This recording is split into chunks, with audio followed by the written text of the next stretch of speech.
حضرت امام حسین رضی اللہ تعالیٰ عنہ کی شہادت کے بعد بی بی زینب رضی اللہ تعالیٰ عنہ آپ کی 3 اہم ذمہ داریوں کا آغاز ہوا جن کو آپ نے کمال کامیابی کے ساتھ نبھایا۔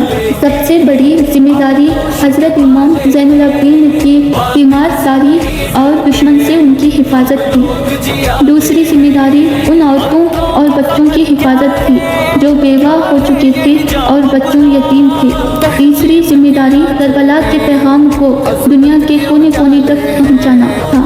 دم توڑتی انسانیت کو زندہ رکھنے کا جو ارادہ حضرت امام حسین گھر سے لے کر چلے تھے، اس کو انجام تک کردار اور گفتار کے ذریعے بی بی زینب رضی اللہ تعالیٰ عنہ نے پہنچائے۔ ان کی ہی سربراہی میں حضرت امام حسین کے اہل حرم نے خفا اور شام کے گلی اور کنچوں میں اپنی خطبت کے ذریعہ یزیدیت کے ظلم کا پردہ چاک کیا۔